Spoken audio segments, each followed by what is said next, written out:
Ooh, here's looking at you, Bob.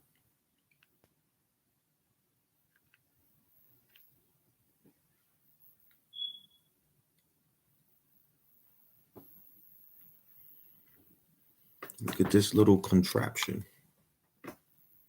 This is fire. We on some tech. Yeah, technology is good.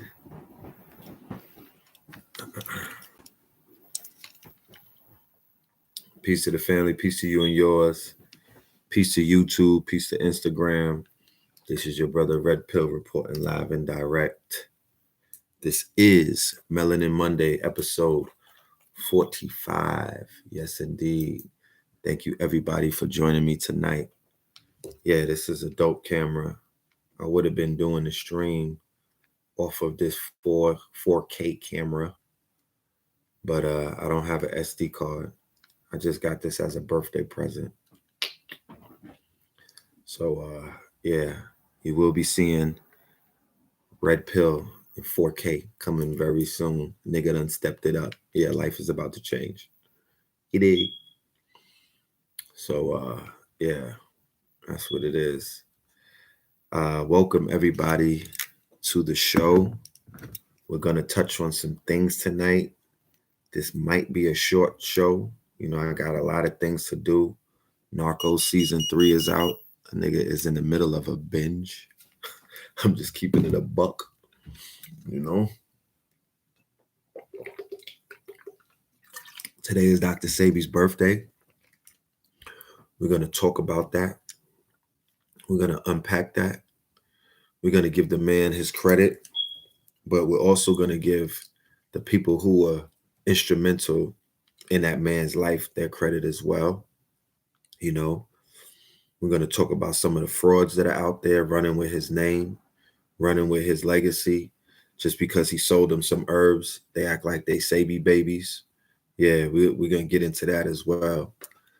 You know what I mean? The fact that people will steal your legacy when you're gone. So it's very important that when you're alive, you need to put it on record who you fuck with and who you don't. You need to let it be known who's your students and who's not your student. I never seen so many fucking Sebi students in my life. And to be honest with you, he didn't know half of you niggas. No offense. You know what I'm talking about? You have this intricate relationship with people through YouTube, and there's nothing wrong with that. But, you know, people putting their name, you know what I mean? They putting Sebi's name on their products. People putting Sebi's name all over the place. And, you know, that's just blasphemy at the end of the day, you know. But we're going to deal with the positive. So today, the same way that niggas celebrate Thanksgiving and all of these pagan Roman, Greco-Roman holidays, and you know what I mean? Everybody want to run around and do all of this stuff for the holidays and the family gets together. Well, maybe 10 years from now, 20 years from now, this day will be a holiday when Black America gets their mind together, right? And focuses on, you know, those amongst us who are instrumental amongst us, like Dr. Sebi, like, you know, the Dr. Benz of the world, the Dr. Francis Cress Welsons. You know, these were great people. So if we're having these conversations about sovereignty, and if we're entertaining these conversations about Black, you know, doing our own thing and forging our own way and the rise of consciousness and all of that, well, we need to start putting some of these holidays together for some of the great people that are amongst us. Rewrite the calendar. You know what I'm talking about? So a day like this is a very powerful day. Shout out to all of my Sagittariuses in the building. You know what I'm talking about? Shout out to the Sag and all of the Sag power. Scorpion season is officially over. It was a very interesting season. All right. You know, and I'm gonna do something different tonight too. You feel me? I'm gonna do something different tonight. I'm going to field some questions from the family.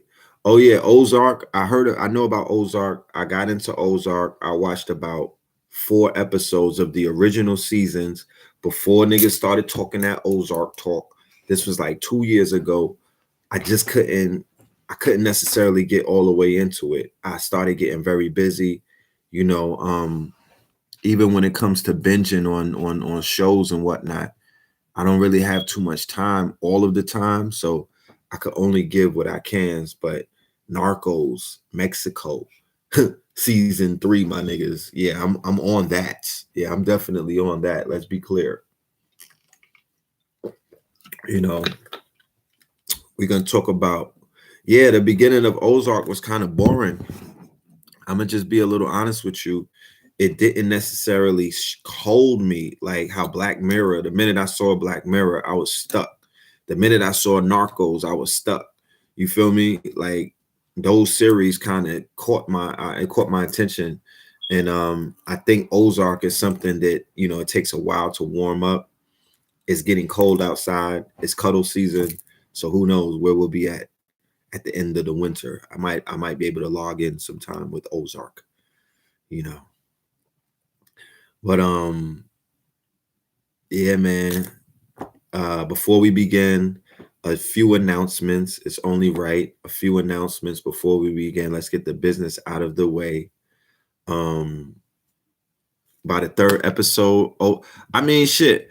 To be honest with you, the first episode, Ozark, was popping when they came in and start bodying niggas. Like that was kind of crazy. You know what I'm saying? That took a real left turn real quick. But he went to the hillbilly town and they stole they stole all of the money. The hillbilly stole the money from him and all of that stuff. And I was following it. It was cool. But I'll get back on it. You know what I mean? I'll probably get back on it. Yes, let's get the business out the way. December 1st, which is going to be this Saturday. December 1st, which is going to be this Saturday in Newark, New Jersey. Okay, for all of my tri-staters out there, all of my Delaware family, all of my Philadelphia family, all of my DC family, all of my B-More family, all of my New York family, and my New Jersey family. Newark, New Jersey, the Source of Life bookstore, December 1st, which is a Saturday from the hours of 6 p.m. to 9 p.m. Red Pill, Blue Pill, Professor Griff, Fear of a Black Planet Part 2, the media manipulation of the Black mind. And you already know what we're going to be talking about. We're going to get into this whole Tekashi thing because Newark is gangland, right? Yes, Mama Pill and Blue Pill gave an excellent dissertation about Dr. Sebi on Blue Pill's Instagram. If you don't know Blue Pillar's Instagram, it's at Blue Pillar 44. At Blue Pillar 44. Okay. So I encourage you to go to the Instagram. You don't necessarily see my mother a lot because she's not in the public eye as much anymore. So she made a rare appearance on his live stream and they were chopping it up with a day one, somebody who sat with Sebi back in the days. Okay. Oh, they still on now? Oh, God damn it. Okay. I guess they still on. I saw them earlier with Blue Pill and Mama Pill and what's my brother's name? Pata Negus, I believe, right? They was going in. They was taking us back to the 80s. You know what I mean? The brother was going in. He had all of the facts. They was showing receipts, right? He got the receipts. She got receipts. He got receipts. And they were just really reiterating, the history about Dr. Sebi and the Usha Herbal Institute, right? Because I'm not a one-man show, right? I'm not a one-man show. And and a lot of people that are out here that are doing this work, We're not one man shows. We have other people who are aligned with us, right? Who are doing the work with us, whether in front of the camera or behind the camera, right? So when we speak about the wonderful legacy of Dr. Sebi, who was a excellent orator, right? A world-class healer, we also have to keep in mind that along his path, he had many different people working with him. And he is humble enough that he reiterated that almost every lecture. If you watch many of Sebi's lecture, he repeats a lot of the things that he says. It's some of his information is repetitive, or some of his messages rather is repetitive. Three things that are very repetitive if you're a Sabiite and you're familiar with his works. He gave praise to his mama, right? He gave praise to mama. He gave praise to Africa. He always stated that he's an African first. And he spoke highly about the women who were with him, the women who were actually the healers, his proteges, the apprentices is what he calls them. So he's not one of those egotistical people who don't pay homage to the team that's around him. Okay. All right. Any tips for sickle cell? You got to DM KT the Arch Degree or Blue Pillar 44. I'm not a doctor. Okay. I'm not a doctor. I can't tell you on a live stream what to do for sickle cell. You wouldn't go, you're not on Dr. Oz's live stream asking him about such an intricate question. You have to DM somebody and hold a consultation. You have to treat this thing because that's a life-threatening disease. So you have to treat that like it's life-threatening. And you just can't ask somebody during a stream, do they have the answers for a life-threatening disease? Because I don't have those answers. But I know people that can save your life. So you will have to contact. That's why we're here. We're conduits. You got to use us. Because if you don't use us and you just abuse us, then what was it worth? What was it worth? Y'all don't use people. Y'all abuse people. And I'm not talking to you directly, but we get abused so much that people don't know how to use us to help save their fucking lives. It's sad. It's just sad sometimes. You know what I mean? Like I shed a thug tear because people don't know how to utilize all of these bridges that are in front of y'all. Don't cross the bridge. And then y'all go to the goofies and y'all go to these people who are going to take your lunch money and sell you placebo pills. And the community is being raped like like Rwanda in the 90s. It's sad. But that's what happens when this shit is lawless and out of control and people don't follow directions. Y'all look over people who were there from day one and y'all run to the people who just popped up out of nowhere. And all they got to say is two things, melanin, CMOS, and then your soul. But then, you know what I'm talking about? Y'all don't qualify anybody. Y'all don't qualify anybody. Y'all don't utilize the art of discernment. Y'all look at a nigga views or who's following. And, you know, YouTube is coming to clean that up because niggas is buying views and subscribers. Talk to me. And y'all go with the numbers. Men lie, women lie, numbers do as well. Y'all niggas don't realize that in this new world that we live in, men lie, women lie, and numbers do too. They buying numbers. Or you just base numbers off of the validity or the authenticity of a person, and you're gonna lose that way. You're gonna lose that way. I should not be telling grown people that in 2018. You know what I'm talking about? Utilize the art of discernment. Utilize the art of discernment. So, you know, people are definitely buying all kind of followers and views and all of this stuff. This is the attention economy. We're going to talk a little about the attention economy as well tonight. Shout out to all of my moderators that are in the building. Please give a shout out to Empress 444. She holds me down and I respect her and I honor her. And please give her a shout out, a thumbs up or something. But we're going to talk about the attention economy and how it's tearing up our culture. We're going to talk about that briefly tonight, but we're going to unpack that on Saturday in Newark, New Jersey, when we talk about the media manipulation on the Black mind. The media manipulation is this clown shit that be going on where these fugazi ass niggas is running around trying to run with Sabi swag. That's media manipulation. They put Sabi's name in their titles of their videos. That's called clickbait. You know what I'm talking about? Them niggas will Photoshop a picture where they, you know how they Photoshop Obama with Martin Luther King and Malcolm? Somebody was clout chasing. Obama was clout chasing. That's not a real picture. So niggas is Photoshopping pictures with Sabi. They put his name on their products. They're writing books and all of this stuff. And I never seen anybody ever with him. Like, where did you come from? You know what I'm talking about? So if y'all don't like dealing with a primary source or the originators, then you just get what you deserve.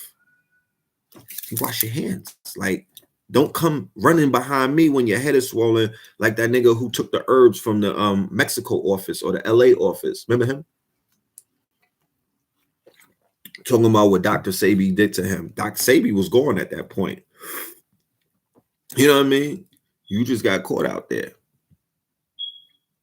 So the attention economy is tricking our people.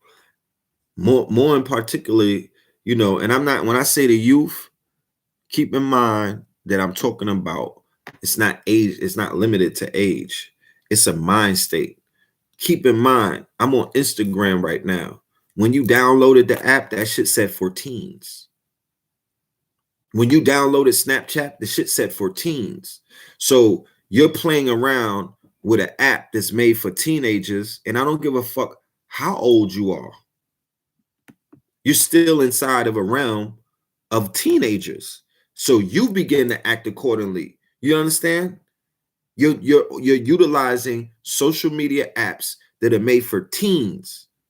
And as I can see, if anybody's paying attention, grown people get on there and act like teenagers. Facts. You know what I'm talking about? The neurologists, the people who study human behavior and the human mind, who are behind Facebook, that's Zuckerberg and company, okay? And these other people who are creating these apps in Silicon Valley, they know what they're doing.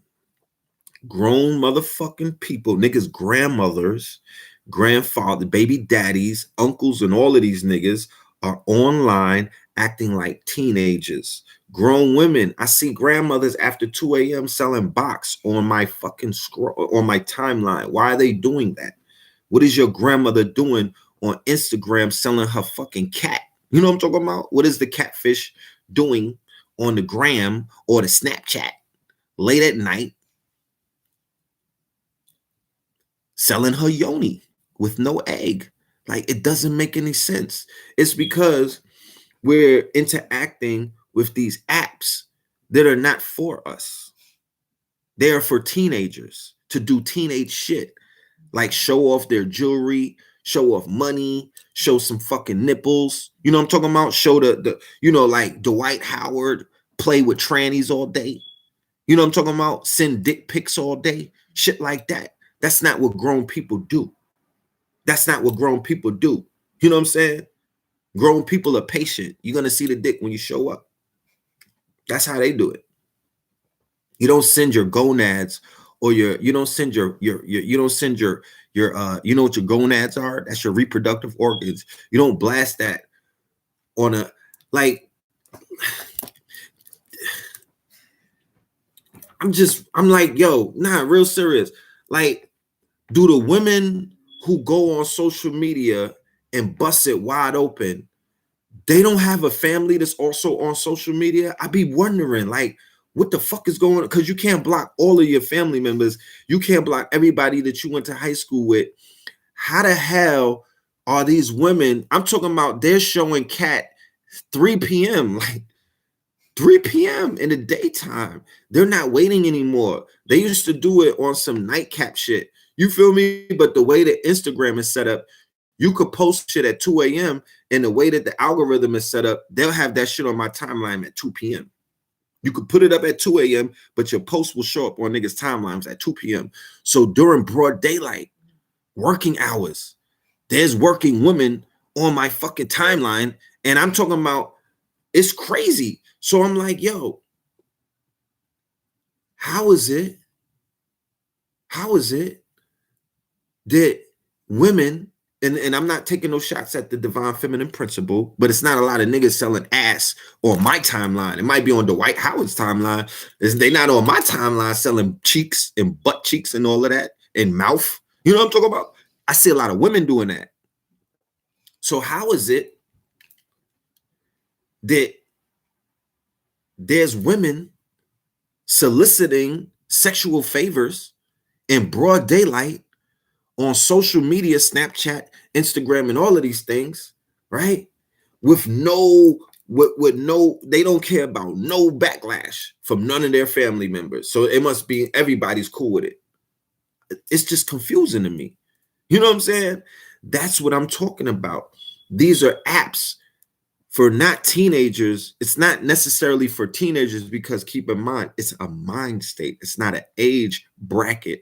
It's a mind state. So by introducing these apps or introducing these platforms, which are known as social media 2.0 or social media into the fold, they're conforming people's behaviors. They're conforming people's mind states. They're conforming how people move in real time, and they're scaling motherfuckers backwards. You had people, I promise you, if anybody was in the conscious community before social media rose up, niggas was acting very mature around each other. There was a level of maturity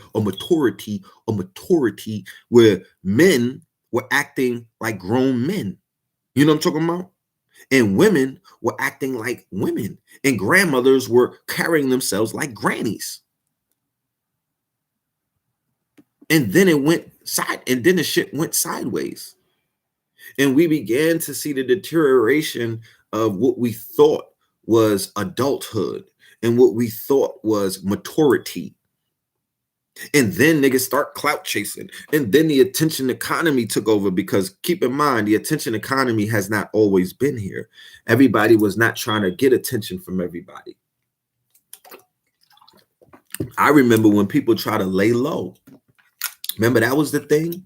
Niggas was trying to lay low, right? I remember when real gangsters would never get on camera. Yo, don't put that camera on me, fam. I'm too gangster for cameras. Remember that day? Remember that? Niggas wouldn't take pictures. Remember the shooters wouldn't take pictures? Now you got the shooters taking pictures after they shoot. Niggas is shooting and then taking selfies. Brrr, hold on. Should it go viral on the gram? Look at me. Look at me. That's what they doing. It's crazy. So this is a neurosis. This is part of narcissistic personality disorder. This is a neurosis. This is a mental disorder that you're seeing amongst people where they don't know how to carry themselves. You know what I'm saying? It's almost like they're doing this shit and they can't control themselves. Real talk. It's crazy. It's real crazy. And now everybody want to be in front of the camera. Now everybody wants people to watch them. Now everybody wants everyone to pay attention to them. And if they're not paying attention to them, they will have depression and anxiety will set in. And then, like you read in the law of power, the 48 laws of power, they will start becoming gestures. They will become court gestures. They will do Flavor Flav type shit, because what happens with court gestures, everybody pays attention to the motherfucking fool. Everybody pays attention to the fool. So niggas start doing foolish shit. Dummy boys. Foolish. Stupid. Right? Niggas start getting stupid. Saying dumb shit. Acting dumb. Dumbing out. You know what I'm talking about? Carrying themselves in all kind of dummy boy manners. And it's sad. It's heartbreaking.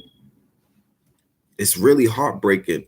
Certain individuals who I thought were leaders, certain individuals who I thought were, I was like, that's Neo. That's the one. You know what I'm saying? And that's not the one. That's Cypher. You know what I mean? It's not Neo in the Matrix. It's not even Trinity. These niggas is Cypher. So, you know, the Tekashi 6ix9ine situation, and I don't like to hark on this. I'm gonna unpack it on Saturday though, because like I said, we're going into Newark, New Jersey, which is gangland. If niggas booked me in LA, Compton, I would came with the same message. But I'm going into gangland, right? So in gangland, we're gonna have to talk to the gangsters in a language that they understand. So a perfect one of the most interesting case studies that came out in 2018 is this Tekashi 69 situation. We're gonna be able to show how the hypocrisies, you know what I'm saying? We're gonna be able to show how the attention economy, because a lot of people are calling me up and they're like, Red Pill, you know, I don't want my son to get caught out there. You know, they listen to Tekashi 6ix9ine, they're teenagers and everything, and you know, they're following him. And I'm like, yo, I don't think you understand how serious this shit is at the end of the day. And it's bigger than Tekashi 6ix9ine. It has nothing to it starts with him, but it didn't start with him. And it damn sure is not going to end with him. Because right now, as I speak, there's some young, dumb, silly motherfucker, a dummy boy, who's going to try his best to fill that little nigga's shoes. The only thing that they did by taking him off the scene was they created a humongous void that all of these young niggas are going to try to jump in and fill. You understand? It's so many things that has been revealed in this whole situation. You understand? The fact that the feds, the federales, okay, the alphabet boys, when they revealed to the world the secret indictment, when they unveiled the secret indictment and they showed you the 17 count indictment on this dude and his crew, what they did is, and then they revealed that they were watching them since 2013, right? Let's remember who we're talking about. We're talking about the Federal Bureau of Investigation. We're not talking about the NYPD. We're talking about the Federal Bureau of Investigation, meaning that they investigate. And when they investigate, when people investigate other people, when people are being investigated, right? That means that somebody is patiently watching you. It's called surveillance, right? It's called surveillance. So they've been surveilling the blood, because they wasn't watching Tekashi since 2013. They were watching Treyway. They were watching the blood set since 2013. I would go on record to say they've been watching them since 2000 or since they came on the scene. Okay? Because New York City in particular, shout out to Empress Brown as well. Give her a shout out. She's one of the moderators. I don't even know how I could put a wrench next to your name. I'm trying to figure that one out. But as soon as let me see. Oh, add moderator. There we go. You got a wrench. So yeah, you got a wrench. That's right. Anybody else want a wrench? So the federales, the alphabet boys, there's 17 agencies. They gave them a charge for each agency that they have. Remember, Homeland Security sits on top. You got the feds, you got all kind of shit. You got ICE deporting you niggas, running down on you niggas with no green card, shipping you back home as deportees. All of that shit. It's real. It's real. And here it goes. We're in the throes of the attention economy, but we're also in the throes of a humongous federal investigation where they're watching the conscious community under the guise of Black identity extremism, and they're watching the gangs under the guise of RICO, and they're watching the gangs under the disguise of all of these gang junctions. Okay, so here it is. We're in the middle. We're in the beginning or the throes of the attention economy, which means that it's all about look at me. So niggas is on a money phone. All of the swipers and scammers are taking pictures of their Versace. You know what I'm saying? Niggas is popping bottles, and you know all of these things are being broadcasted around the world. The conscious people are online just having diarrhea of the mouth. You know what I mean? Like, you couldn't do anything out here. Your shit is gonna be talked about by all of these fucking commentators, right? Yeah, I talked about the fact that this community is filled with commentators, and I seen somebody else pick up on that. Thank you for that. I appreciate that. But that, yeah, we started talking about that a long time ago, that these niggas are not lecturers, they're not scholars, they're simply commentators. They're just repeating some shit. They're almost like fucking Jordan Tower and MREC, all of them. They're just commentators.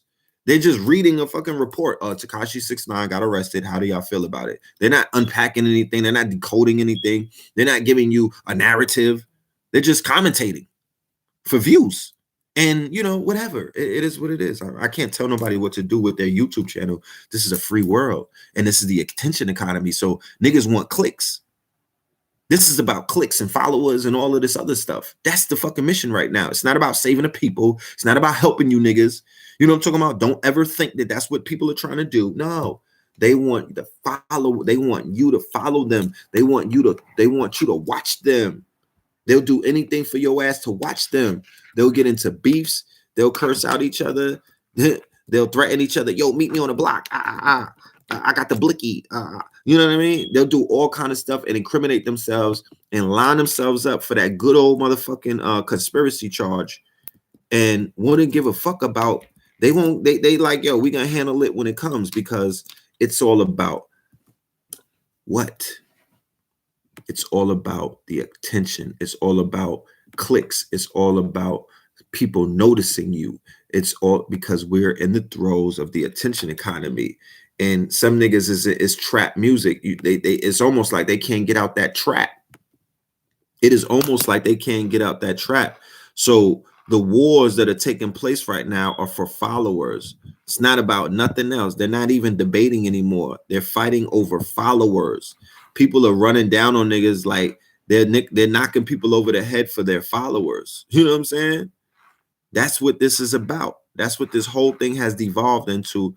Niggas are out here having pissing contests to motherfucking take each other's followers, because we're in the attention economy, and inside of the attention economy, the new currency is people watching you. It's the eyeballs. Like Liar Cohen said, if you can't afford to pay for subscription, you'll pay with your eyeballs. You'll pay with your eyeballs. So that's the mission that we see unfolding before us. Nothing is being built. Nothing is really even being destroyed. Nothing is being moved forward. There's no moving forward of anything.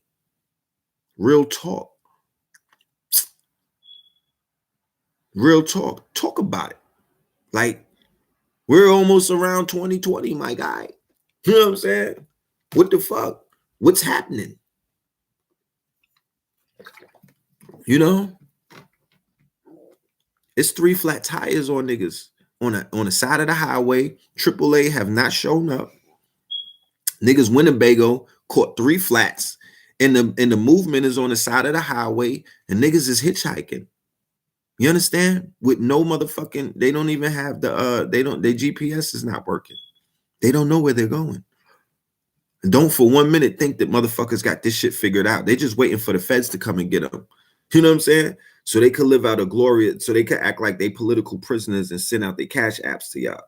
That's it. That is it.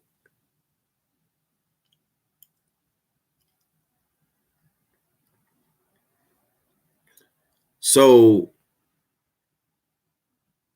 going back to what I was saying a minute ago about the seriousness of the whole Tekashi situation, the babies are watching, right? Because that nigga was very sticky. What does sticky mean? Sticky means in the terms of the internet. These are internet terms that we're using right now. To be sticky means that you have a retention rate. A retention rate means that people pay attention to you, meaning that if they come on your live, or if they come on your stream, or if they're watching your videos, they don't click on, hear you for 10 seconds and then jump off and jump on somebody else. They'll watch you the whole way through. I have a very strong retention rate. I'm able to watch my metrics. I read my analytics. So The fact that this boy had colorful hair, rainbow hair, tattoos all over his face, and he was wilding out, that nigga was extremely sticky. Meaning that, and he had the blickies, he had the billies all around him, all of that red around him. The gang members are sticky. You know what I'm saying? Cardi B is sticky. You know what I'm talking about? Bobby Shmurda, he was sticky. Meaning that people were watching and he was going viral. Anything that he put out was viral. Anything Tekashi put up is viral. Them niggas is sticky. It's something about face tats. I guess that shit makes you more sticky. All right. Look out for the teardrop coming very soon. You heard them coins? That's sticky too. So the stickiness of Tekashi had a lot of the children, a lot of the babies, a lot of the people, you know what I mean? A lot of the industry, grown folks as well, watching him. Okay. He's very sticky. Okay. Anything that he does, any move that he makes, motherfuckers want to find, yo, what is he doing? What is he going? So the fact that he's sticky and other people, yeah, Boonk Gang was trying to be sticky with his antics, and then it backfired on him because one of the rules to the trolls that you got to pay a toll. Remember, trolls in ancient fables, remember the troll bridge? You had to pay a toll to the troll to get through the bridge. But if you come into this game trolling, you have to pay a toll in order to troll. So the toll that Tekashi has to pay is that he got to sit in jail maybe for a whole year unless he starts snitching. He's going to have to sit inside of jail because they set his court date from a year from now. That's how the feds will do you. Okay. And one of the tolls that he has to pay is he had to pay with his, he had to pay security because his life was threatened. Not by the Bloods. That happened at the end of the movie. Niggas wanted to push his wig back from every angle based off of the dumb shit that he was doing. So he had to pay a toll to be a troll. Now his security firm wants that $100,000 that his ass ran away with. You know what I'm saying? So you could be a toll. You could troll all you want, but there's always going to be a toll to pay in order to get on this highway. You on an information highway trolling, my nigga, you're going to have to pay a toll. XXX paid with his life. He was a troll. He was a troll. He started that troll shit. He was one of the earliest trolls. He was trolling Drake. He was trolling Cardi B. He was trolling the Migos. He was trolling Space, one of these other niggas in Florida, right? He started out trolling. Then he got put on house arrest and some other things. And then he decided that he didn't want to troll anymore. But because remember, the same way that you come in is the same way that you come out. So you can't come in this bitch waving the 4-4. You can't come in this bitch starting trouble trolling and then try to calm. I'm just going to call it. No, you can't call it off, nigga. It's on. You know what I'm talking about? And he got murdered. I'm not saying that he got murdered as a result of his trolling, but he got murdered. He had to pay that toll. No, that's how that shit works. So the severity in the whole situation, I'm saying all of that to say that the severity in the whole situation is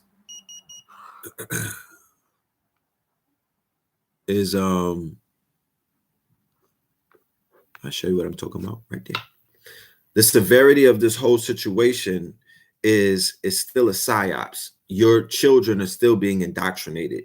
Your loved ones, the people, the impressionable minds of the youth, they're still being programmed. This was a humongous psyop program.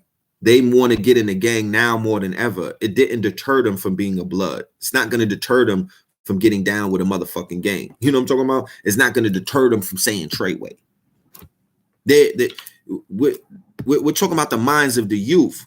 We're talking about the minds of children. We're talking about the minds of people who are rebellious. Tekashi's a fucking legend to them right now until he snitches. Once that happens, then only the Fugazi fuckboy niggas, they'll still roll with him. But then he'll lose a whole contingency of people. They'll just jump on NBA Youngboy or Little Baby and whatnot. Because remember, in the interview with the Breakfast Club, he already gave up the throne. He already said, yo, the hottest niggas in the game is Gunna, Little Baby, and NBA Youngboy. He already He already gave them the motherfucking crown. You know what I'm saying? So until he turns into a rat, he's going to be. I spoke to my 11-year-old son. I was like, yo, what's the conversation about Tekashi at after, at the fucking boys club? He was like, that the children in the boys club feel bad for Tekashi, and the bad guy is the feds, and the bad guy is the people who are, trying to kill him and whatnot. And to them, Tekashi is their hero. You understand? Because he was at the top of his game. You know what I'm talking about? He had all of the women after him, right? He had he was 10 for 10, right? Or, he was on the billboards. He was going stupid, right? And then they went and tried to fuck with his bag. That's all they see. They don't see nothing else. They don't understand what they're seeing. They're like, yo, that nigga's lit. He's a legend. Bobby Shmurda's a legend to them. But what they don't realize is that when Bobby Shmurda got locked up, all of these old niggas turned their backs on him. They don't peep that part. They don't peep the part that, yeah, you could play that gang shit all you want. You could play that tough guy shit all you want. But if y'all niggas didn't realize that when Bobby Shmurda got locked up, everybody turned their back on him. He had a $2 million bail. His record label did not pay it. They threw him away. You know what I'm talking about? But the youth they don't care about that. They still want to get signed to a 360. They still want to sit on Liar's lap. They don't care. They still want to juggle L.A. Reid balls. They don't care. They don't care. These children have been reared to be consumer slaves. It's all about the Benjamins. And I won't blame them. It's niggas from my generation that fuck shit up. You can't blame the youth. They were born into this. I speak about this in detail. I'm going to unpack this on Saturday. I don't know if it's live stream. I'll let you know if it's live stream. Before I even begin, I don't have super chat. Okay. YouTube has demonetized every single thing that I have. They don't let me get any bread from them. They just let me talk on their platform. So we have Cash App. Okay. So you go ahead and you hit that Cash App. You send us the same super chat that you would have sent. We don't do super chat. We don't do super chat. You know what I mean? They're not letting that shit fly. So I was explaining. So if we do the live stream, I'll let the family know. I'm not 100% sure. Go on my Instagram page, ELL Filthmore, EL_PHILTHMOOR, L Filthmore, like El Patrino, El Patino. You know what I mean? And you'll see the flyer, and you could call the number on the flyer, or it might say it has live stream on the flyer. I have no idea. Okay. I'm not really sure. Okay. So yeah, and check out ktlmedia.com, because to be honest with you, we had to build up our own platform as an answer to what YouTube is not doing for us. We built our own platform. We're going to be able to live stream from ktlmedia.com. In the near future, we're going to be able to have a dope ass monetization system that's going to be intricately connected to ktlmedia.com. Not only we're going to get money, but as a content creator, you're going to be able to get money. And I'm not talking about them peanuts that YouTube be throwing at you niggas. You know what I'm saying? I never want a YouTube check, because that's embarrassing. That's an insult. They throw peanuts at niggas. I know niggas that are living off of peanuts. You know what I'm saying? The little peanuts that YouTube be throwing. Go to ktlmedia.com right now. It's already up. I'm not talking about shit that's coming in the future. The shit is already up. Go and check it out and let me know how you like it. All right. Shout out to Missouri. So I was explaining that the generation that I come from, the 70s babies, we were reared a little bit differently because of the fact of we came up where we didn't come up with hip hop. We weren't born into hip hop. When we were born, hip hop was trying to catch legs. Hip hop was on its way up. Hip hop was on the come up. Hip hop was not popular culture. Hip hop was not on the radio. Hip hop was not on cable. Hip hop was not in your face. Niggas was not selling cereal with hip hop when I was young. I was listening to fucking Madonna, George Michael. We was watching Hot Tracks, Friday Night Videos, my nigga. It was no MTV when I was coming up. That shit didn't even come until a little while later. We was watching white culture, rock and roll, Cyndi Lauper, Girls Wanna Have Fun, my nigga. Shit like that. Our parents would sit us in front of the fucking TV and give us white music all day. We was watching All My Children, fucking Tad, and Susan Lucci and all of them. God damn it. What's that nigga name? What's the black nigga name? What was my nigga name? The nigga who slept with everybody. The black nigga. Jesse. Fucking Jesse and Jenny, right? I think they smoked crack later on. They became a crackhead couple. Anyway, we were indoctrinated in European rock and roll white culture. Okay? This is not MTV. There was no MTV I'm talking about. MTV came later. I want my MTV. MTV killed the radio star. That came later. Coins, thank you. That came late. General Hospital, All My Children, Days of Our Lives, motherfucking Falcon's Crest. Shit like that, nigga. That's what we was watching. Okay? That's what we was watching. So we were the cheerleaders for hip hop. We pushed the culture. We made that shit global. We carried it. That was us. Little niggas. That was us. We pushed that. We got smacked by our parents. We was the one our parents was dunking on. Like, get that shit out of here. Throwing our radios out the window and all of that stuff. Yeah, Magnum P.I. Greatest American Hero and all of that. Like, I'm talking about completely indoctrinated into white European westernized culture. Okay? Like our parents before us, they was watching John Wayne. You know what I'm saying? And then Video Music Box came along because Video Music Box precedes MTV. MTV is like how woke is to consciousness. Not the box, not the shit you niggas was watching on cable. Ralph McDaniels, Video Music Box on UHF channel 31, where you had to put the fucking wire hanger for the shit to work. If you didn't live in New York, you couldn't see it. Yeah, we had different strokes, Phil Drummond and whatnot, where they had my niggas cooning. Willis, what you talking about, Willis? These niggas was cooning for a fucking white man, right? And I had wanted to knock down a little white girl, the sister. She was kind of cute when I was young, but I got off of that, right? Remember Joe from Facts of Life and all of them? Remember the first lesbian that you was ever introduced to from Facts of Life? All of that shit. You know what I mean? All in the Family. You had to watch a racist white man talk crazy shit about black people all day during prime time, and your parents was laughing and shit. You like, what the fuck are you laughing at? This is a racist man. Archie Bunker, you know what I mean? Shitting all over our people. So we did not come, and then Cosby came, and then Michael Jackson came. He changed everything. He made white people and black people focus on the black arts.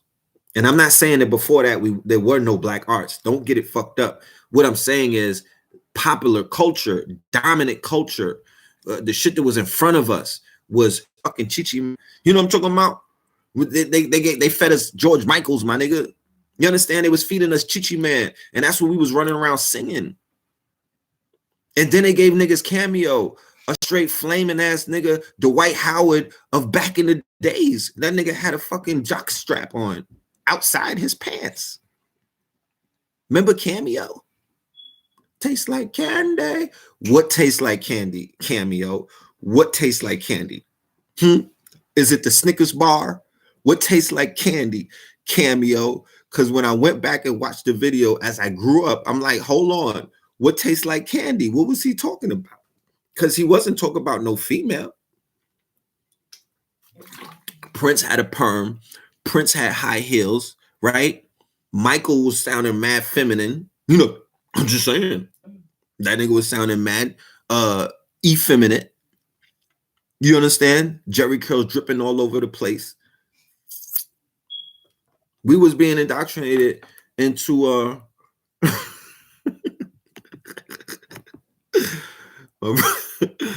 Chill, Blue. We were being indoctrinated into a culture, right? Hip hop saved us. How many of you niggas would have been Luther Vandross and the president of Luther Vandross fan club or Freddie Jackson fan club if not for Run DMC? Them niggas saved you. You should pay homage. Go to Hollis, Queens and pay homage because they saved you with that all leather shit with the Adidas with fat laces. Hip hop saved us. It brought masculinity back to us because I promise you, they were setting niggas up for some shit out there. And it's weird because even with all of that effeminism and whatnot in the culture, that's when niggas were known to be the realest. This is when the dinosaurs were roaming the earth. This is when Mike Tyson was snatching pocketbooks and knocking ladies out. Like, niggas was really savage, but the culture was not. So hip hop saved us. I'm not talking about NWA. That's later on down the line. NWA is 89, 90, my niggas. I'm giving you 83, 84, 85. But what about Bam? See, it always takes a weirdo nigga to say some crazy shit. What about him? Bambaataa wasn't that huge like that. Bambaataa wasn't commercial. Niggas wasn't running around talking about, yo, you got the latest Bambaataa album. Okay. It wasn't that, nigga. It was LL when he had the motherfucking radio, my nigga. It was Run DMC with them leather suits, nigga. It was Slick Rick with that jewelry. It was Slick Rick with them chains on. What are you talking about? And then it started getting real dark. Then the motherfucking Juice Crew. Then KRS-One battled.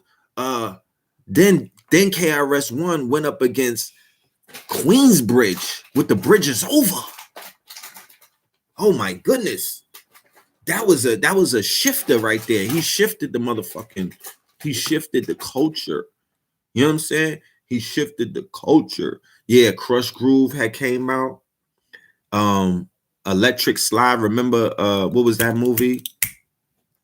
With Turbo and all of them. The movies was giving us a little bit of life. Niggas was like, okay, now hip hop is being accepted. They're making movies about it, they're breaking and whatnot. You know what I mean? So that started making us feel like, oh, okay, all right, okay. See, I don't know if y'all get this kind of history by your OGs. I'm giving you authentic, real fucking history to explain the mentality and the psychology of the hip hop generation that came up, right? That we're still here.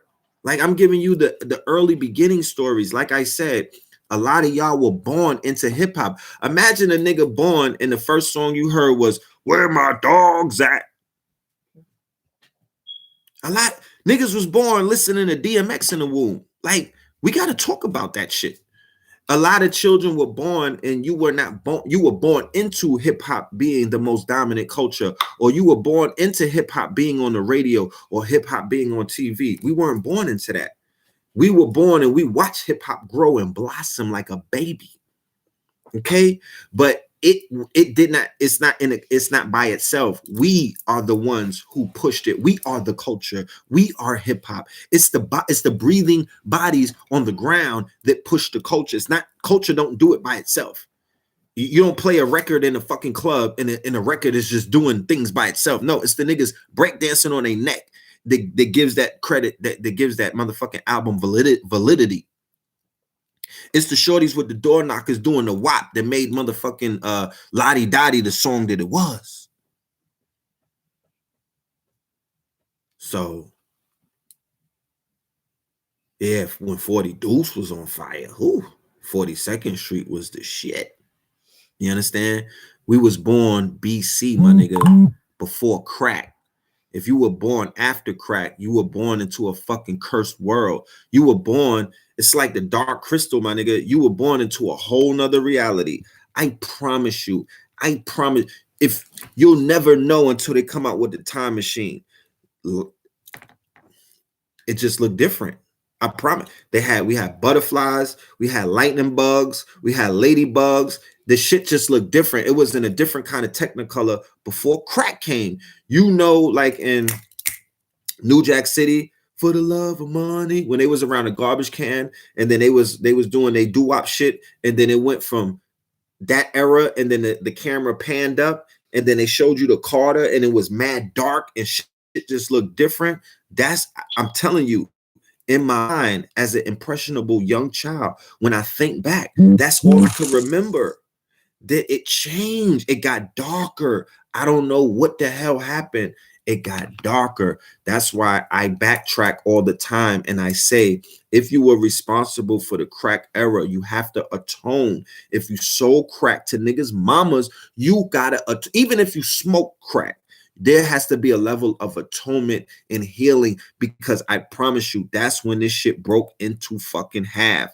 It happened during Nicky Barnes with the heroin and whatnot. That was also intricate. That was a time when we began to devolve as a species.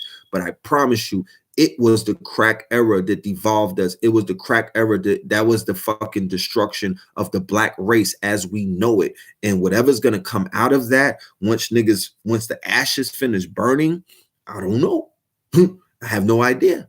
But I know that we're in the fallout of that motherfucking curse right now. That was a purge. There are purges that happen through biblical times with locusts and all of that other stuff. But god damn it, the weapon of mass destruction in my era, the motherfucking little rock that David used to kill Goliath, was a crack rock. And if you celebrate that shit, and if you're running around trying to sell that to our children as if that's a career option, you are an enemy of the state. Don't fucking dance around it. And you niggas with your pants down, pull your pants up and listen to me one time. You're going to be cursed. How is it? How do you think? How do you think? You don't think that there's a curse that comes with crack selling?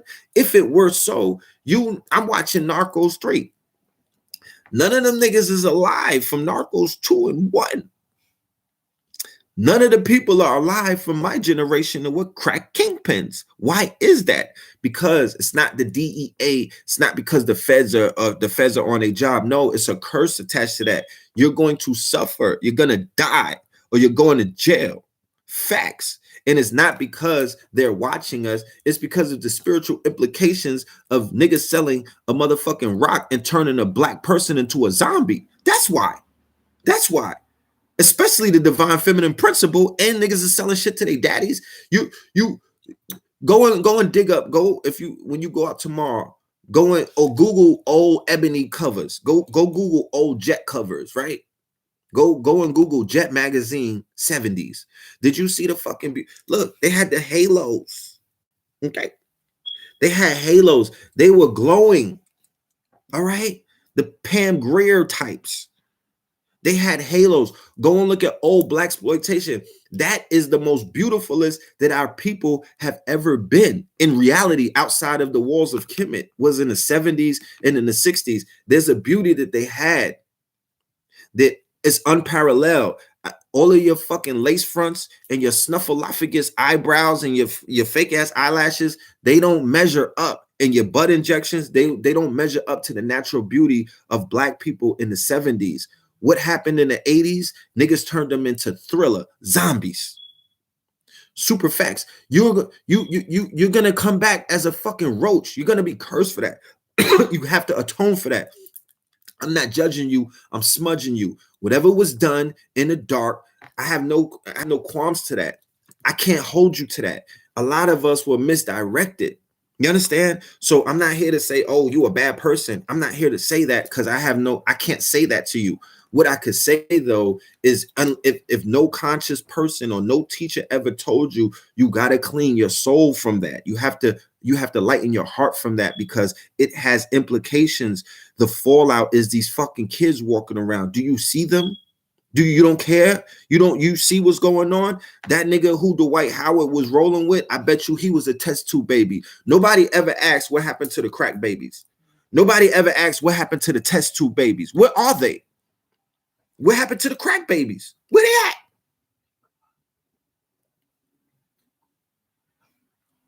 They grew up. Nobody asked where they at. You know what I'm saying? What happened to them? Where did they go?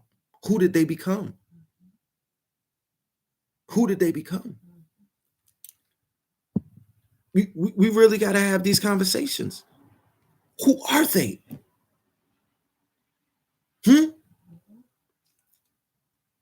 Are they the nigga that was in Dwight Howard's DM? Who are they? Where they go? Did they just get jobs at Target and fall back?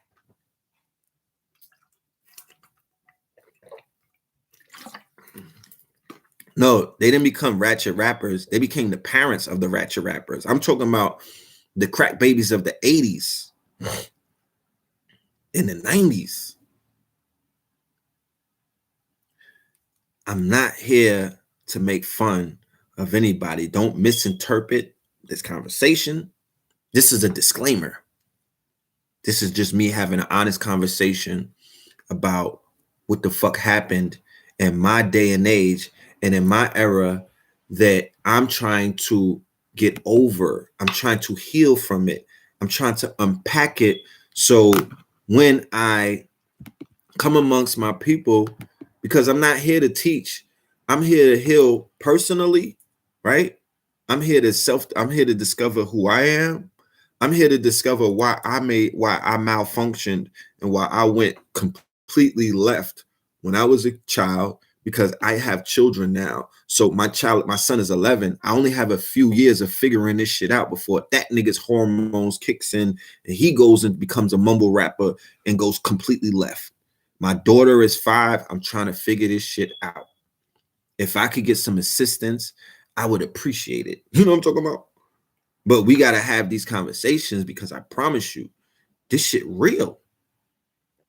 They want us to forget about this stuff. This is real. And it has not been challenged.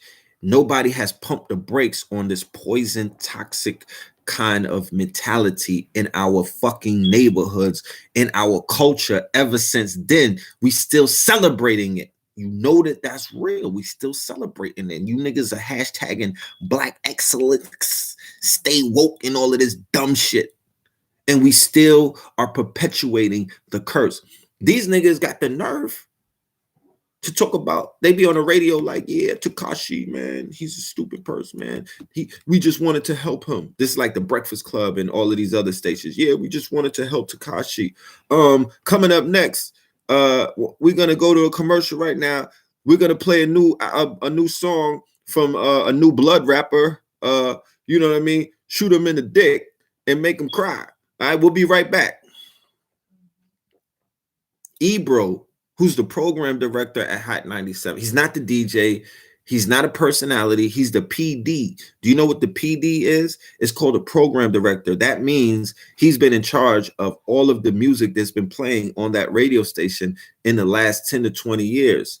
He had the nerve to read a letter by the NYPD on air talking about Tekashi 6ix9ine.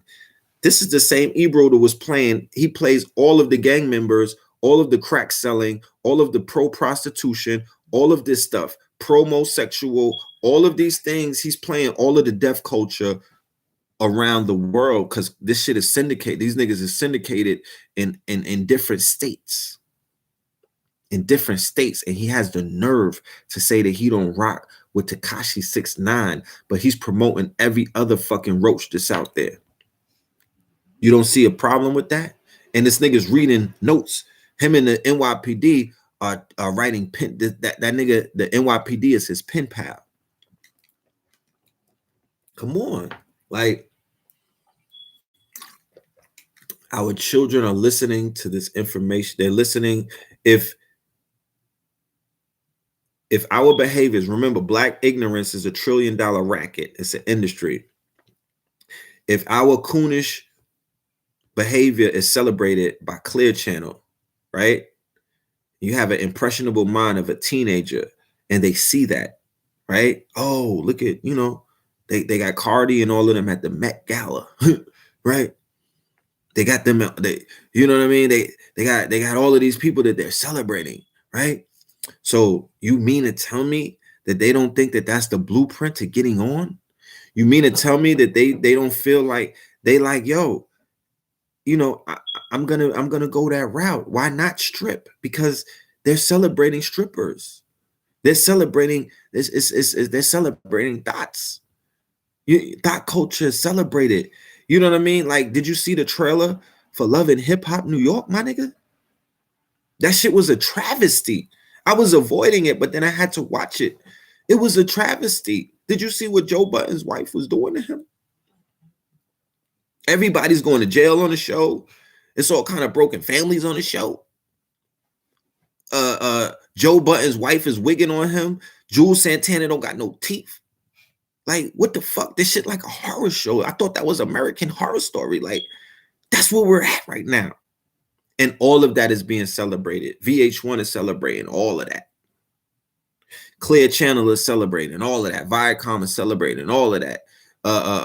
Bravo is saying bravo to all of you niggas in high heels. Like, that's crazy. That's crazy. Black ignorance is $1 trillion racket. You know what I'm talking about?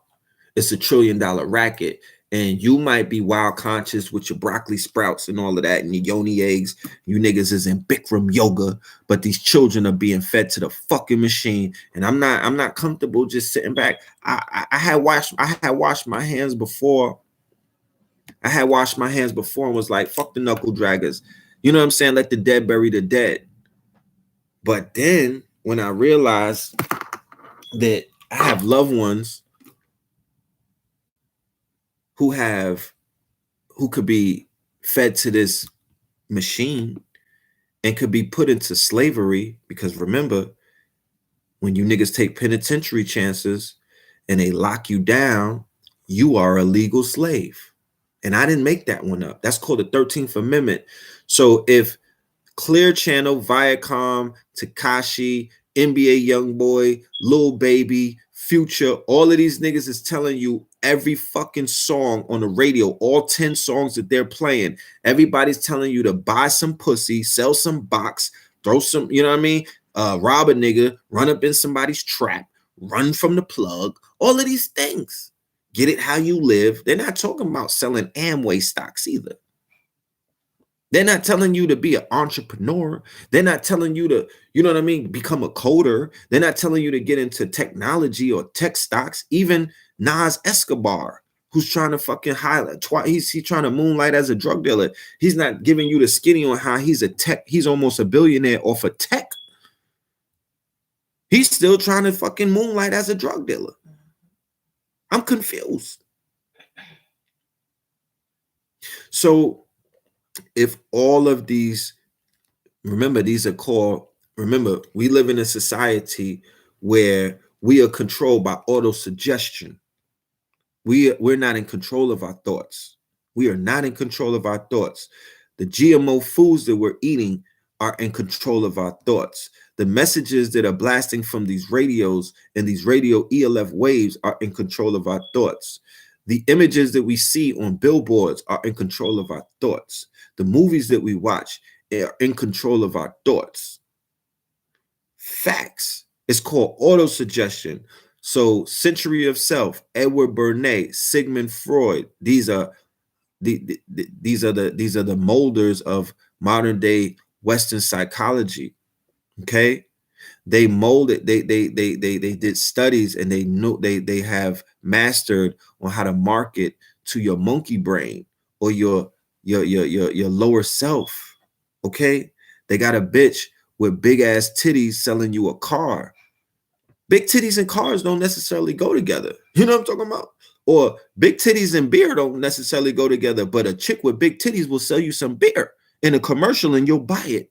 Because Edward Bernays, from go and watch the documentary Century of Self, he realized that if big titties do go with anything. I take that back. He realized that if he could market to your lower self or your carnal nature or your reptilian brain, right, that he could bypass all of that logic and reason and get right to it, right into your carnal nature, because you know what I'm saying? That's how men think in their, you know what I mean? You could bypass the cerebral and go right into the abdominal, the second brain. which controls the reproductive organs. So if you could turn us on, then we'll spend some money with you. Okay. They took that formula that was perfected in the 40s after World War One, right? Now boobs do go with everything. I take that back. And you know, in a nice derriere, you know, we into ovals. I don't believe in a flat earth. Understand? Yeah. I like my earth round. So, you know, we're attracted to shapes, sacred geometry. Okay? Sacred geometry. Men are attracted to ovals. I know I am. I don't know about everybody. I don't know about Dwight Howard.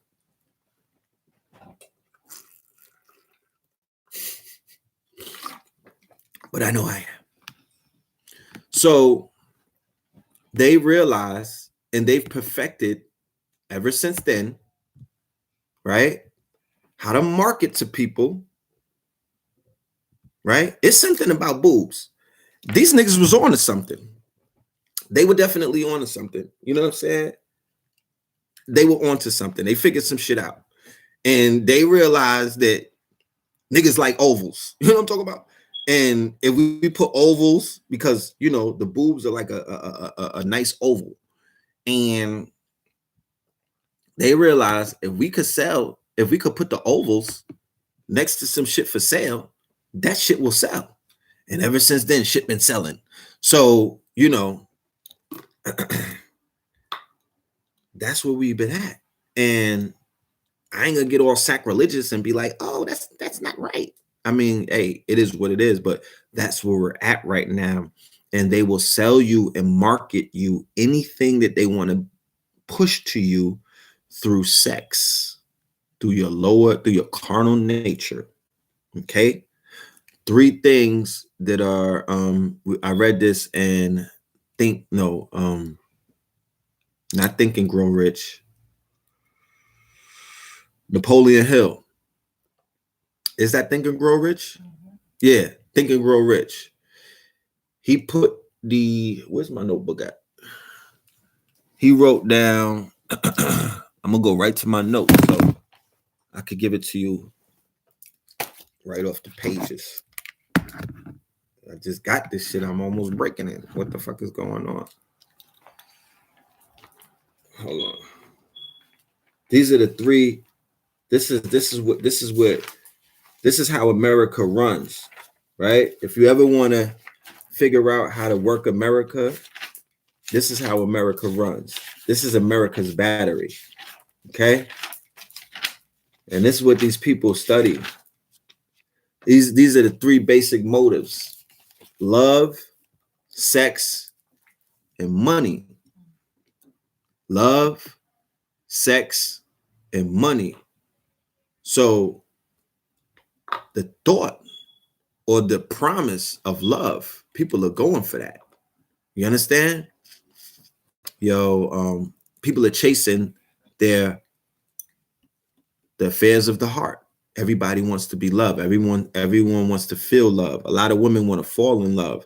That's the Disney spell. That's what Walt Disney was able to crack that code. He successfully figured that out. Who saw Wreck-It Ralph? I took my son to see Wreck-It Ralph, Wreck-It Ralph this weekend. Wreck-It Ralph breaks the internet. That shit was hilarious. And they had all of the Disney princesses in Wreck-It Ralph. And they was acting real ratchet this time around. You know what I mean? You've never seen them like this before. And you know, that's called a whole princess program that a lot of, now they watching Peppa Pig. Little girls is on Peppa Pig. But when I was coming up, you know what I'm talking about? They was watching Rapunzel and Snow White. They was looking for Prince Charming and all of that stuff. Like, but you know the princess program, sex. That's another basic motive, sex. Everybody want to get their dick wet, right? You know what I'm saying? You can't be a man unless you take down a few. What's your body count like, right? That's what the girls are asking each other these days. What's your body count like? And it's all about sex. Everything is sexually motivated. You know what I mean? Everybody's all, especially in hip hop, which is hypersexualized. It's all about chasing the tail. And they was doing that before. I don't watch some shit on Rick James and Parliament, Funkadelic. You know what I mean? Why should I chase the cat? something like the dog in me. So this is not nothing new. Money is a super motivating motive that makes everything run in America in this capitalistic society. And they are basically utilized, because remember, we live in a Christian Judeo society where on one hand, sex is evil. You're not supposed to have sex until you put a ring on it. Well, I got 4 rings. Like, let's go. You know what I'm talking about? Like, what are you waiting for? You know what I mean? But according to this fake ass missionary church shit, the same nigga who got hit with them arrows last week, the missionary that pulled up on the sentinels and whatnot. Yeah, the ones who got through, they taught you that you know what I mean, that little worm in your pants was evil, and you're not supposed to stick it anywhere until you get married and all of this dumb shit. And what did they do? They want to suppress your sexual nature, and niggas went crazy. Now we have the Dwight Howards of the world. Real talk. Because if you press your sexual nature, if you get caught up in that Christianized mind state about you not basically listening to the nature of your body, because way before that there was some goddamn church, or way before there was a pope, niggas was getting busy. Okay, that's a natural instinct. All right, that's a natural instinct. I don't know what the fuck they talking about. Oh, you got to be married in order to have sex. Lies and deceit. Who the fuck? That's nigga. That's a curse. With all of these priests who took vows of celibacy, but you go and sit in their confessional booth, and it's just you and the priest. You're gonna find out something. You know what I mean? You're gonna see some shit that you ain't never seen before. So the repression of sexual nature is a curse. Not niggas slinging dick all over the world. That's not a curse. Africans were doing that before they got conquered by these little dick Europeans who called themselves priests and missionaries and all of these other things. That's what Africans were known to do. We was pulling up in them ships, hopping off, getting busy. Real talk. You better go and read some motherfucking documents. You know what I mean? And the women were very you know, like when you read Columbus and Cortez in them journal, they were talking about how promiscuous or how sexually liberated these women, these Caribbean women were. Like they had their titties out, the ass was out, you know what I mean? And the chief was like, oh, you can have my daughter, you know what I mean? Just send her back tomorrow. And they was like, oh my goodness, what's going on here? Like they wasn't even used to that. That shit was like startling to them. But we didn't have, you know, we didn't have people watching, you know what I mean, pocket watching us or penis watching us and telling us where we could put our phallus. You understand? That's what religion did. That's what religion did. Okay? And it's a curse. And it has done more damage than it has helped people. And somebody will be like, well, what about STDs? No, you fucking retard. There wasn't no STDs before your white boyfriend showed up. How about that? Before Snow Bunny pulled up, it wasn't no STDs because they was humping on sheeps and goats and whatnot. They brought the germ man brought the diseases to the party. Okay. We didn't need no KY jelly. Shit was Fiji. All right. We didn't need no condoms. Niggas pull out game. We didn't even have to pull out. And there was no STDs. There was no AIDS and stuff like that. Because dudes wasn't going, like, we wasn't doing anal and all of this nasty shit. All right. It was pure box shots. Okay. All right. You know, and that's just a fact. That's just a fact. That's just a fact. They needed KY jelly when white people showed up because shit start drying up. Real talk.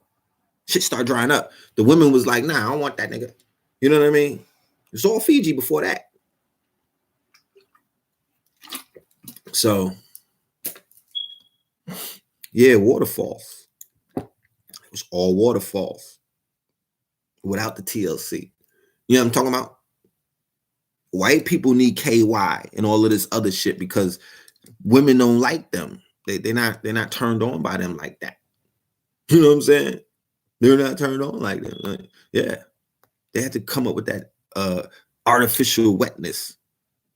You know? So that's just a little bit of history. That's how the shit went down. You know what I'm talking about? That's how it went down. And here we are. Here we are. You know what I'm saying? Here we are. Percocets make the box dry out. Okay. Well, don't take them no more.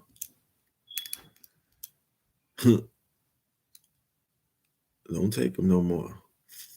So, you know, it's going to be a very interesting lecture on Saturday in Newark, New Jersey, with Brother Red Pill, Professor Griff, and Blue Pill. Fear of a Black Planet 2, the media manipulation of the Black mind. We have to talk about this.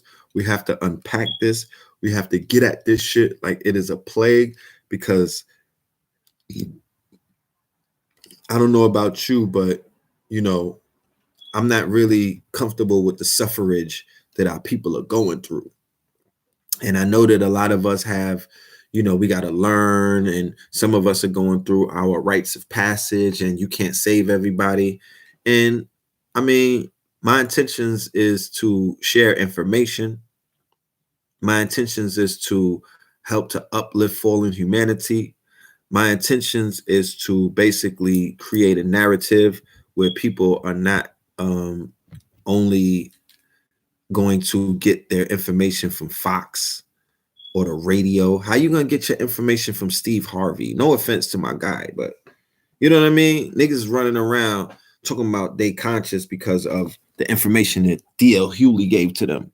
And I'm not shooting at none of these brothers, but these are comedians, these are celebrities, these are entertainers. And our people are so used to entertainers teaching them that it's a fucking joke right now. Yeah, it's a joke. How's a comedian going to teach you about real life? How are they going to control the narrative? How? Yeah, he's funny, but keyword funny. I'm not here to like, we could joke, we could laugh, but this shit is serious. Niggas is so used to joking and laughing that we don't take nothing serious anymore. We don't know how to get on serious time. You understand? Niggas want to laugh. Yeah, niggas want to gig. They want to giggle all day. I'm not on joke time. I could crack jokes, but I'm not on joke time. I'm very fucking serious about this shit.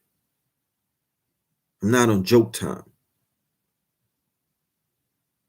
Even when Dick Gregory was giving us the information, he would sprinkle a little bit in, but it wasn't no stand-up routine. That nigga was giving you facts. He was going right, and he was hitting you with the but he wasn't on joke time. You know? Joking ain't gonna get us out of this situation. And everything is definitely a balance. So I'm gonna sprinkle some humor in this serious shit, but at the end of the day, I just want us to know the severity about some of the things that are going on. And I'm not saying severity to be all fearful, like, oh, somebody's coming to get us. No, nigga, we're coming to get ourselves. We're doing this to ourselves. The severity is about we're self-destructing. The severity is about niggas is self-sabotaging themselves. The severity is about motherfuckers are falling on their swords. That's the severity. The severity is the culture is sick. That's the severity aspect. It don't got nothing to do with no white people at the end of the day. You get to them later on. It's about us and the shit that we're doing to ourselves. You know what I'm saying? They are only in the Bible. For all of my people who are into the Bible or who are religious, they are the proverbial devil who God said, well, if you could trick them niggas into following you, they're all yours. That's all they are. The devil, the vampires can't come into your house unless you invite them. Remember Lost Boys? You know what I mean? You invite them in. They can't come amongst you and do anything to you unless you let them. When the pilgrims, when these people who you niggas was celebrating on Turkey Day, when they came, they came into the Americas. They did not come into this bitch and take over immediately. They came amongst a bunch of niggas who were going at war with each other, and they saw that niggas, they saw a way in. They saw that it was sweet. When they went into South America, the Mayans and all of them was at war with each other, my nigga. When the Moors got defeated, they was at war with each other in 1491. Do you understand that the dynasties were going to war with each other in the Baobab? They were going to war with each other, and the European came in and took advantage of that, like he's doing now. You niggas is at war with each other. Hip hop, the gangs are at war with each other. The genders are at war with each other. Light skinned niggas is at war with dark skinned niggas.